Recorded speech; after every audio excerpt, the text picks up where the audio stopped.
All right, quick review. How do we get through hundreds of years of Russian history, from the Czars to communism, and then on? Remembering that in the time of the Czars, we're talking of hundreds of years of history.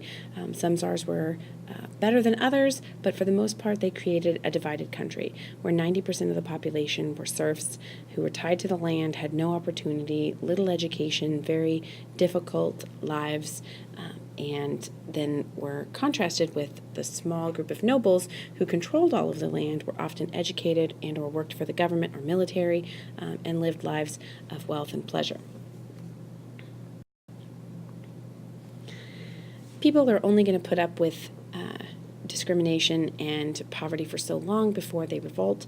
And after a series of events, the serfs actually are freed by Tsar Alexander, and but their lives don't improve a whole lot. There are still a lot of taxes, worse working conditions. The land that they have available isn't quality. And so in 1905, there was a peaceful protest outside the Winter Palace.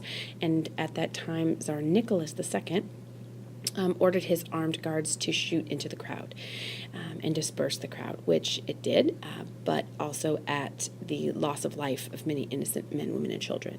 This abuse of power and blatant disregard for the common people was called Bloody Sunday and was one of the events that sparks a revolution. The revolution itself isn't complete until after World War I. Don't forget that we also have the loss to Japan in the Russo-Japanese War and the embarrassment and devastation at that time. World War I was extremely difficult on the Russian people. Not only was there, brutal winter conditions, there was a lack of food, the loss of life in the war, and so eventually the workers in the army are going to turn against the government, and in 1917, Nicholas II steps down.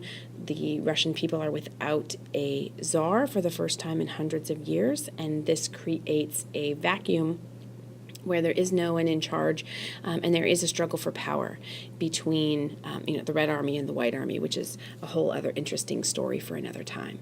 But basically, the winners of that conflict are the Bolshevik Party, and led by Vladimir Lenin. Lenin and the Bolsheviks then create the Soviet Union, or Union of Soviet Socialist Republics, meaning that there are 15 republics in this united nation, and those republics are combined together in an attempt to create a common society, and with the ideal that people are going to be treated equally, but that the government needs to control everything until people can learn to share and live out the ideals of Karl Marx, who believed in the power of the worker. The owner who controls all the money and the resources isn't necessarily the person who should have all of the wealth, according to Karl Marx, but that the workers are the ones who are producing that wealth, and they should share in it. And so that was why the Soviet Union then used the sickle and the hammer on their flag to represent the strength and solidarity of the workers, specifically in a very agrarian or farm-rich environment. Even under Lenin, there was a lot of corruption and abuse of control. However, under Stalin, who takes power after Lenin, that level of paranoia and spying and fear and propaganda takes all new proportions. So under Stalin, the government makes all economic and political decisions, and anyone who disagreed was often thrown in jail or disappeared or sent to prison camps in Siberia. One thing that the government attempted to do was create a quota system, those 5-year plans, which spelled out specifically how much to produce at what cost, even if that was not an efficient method of production. Those quotas were set and established for 5 years. And again, there was a lot of corruption in each part of the chain of command. Under this economic time period, there were huge factories, mostly built to advance the military arms race with the United States during the Cold War, in addition to the space race. There were collective farms, which were created by ordering peasants off their lands and creating one communal farm, which was government owned, and then the food was taken to warehouses and distributed through rationing, which often, again, through corruption, led to long lines and lack of produce and food at stores.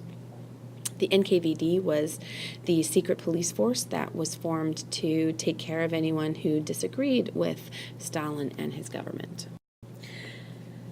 This then leads to a breakdown of trust amongst the different ethnic groups, the Uzbeks, the Tajiks, the Turks, and then as Gorbachev comes in 1980s and starts to create reforms which open up the Soviet Union to the West, people are asking for more and more freedoms, and eventually this leads to the breakdown of the entire Soviet system in 1991 as each of the republics independently break off and form their own governments, which you read about in your highlighted material and notes.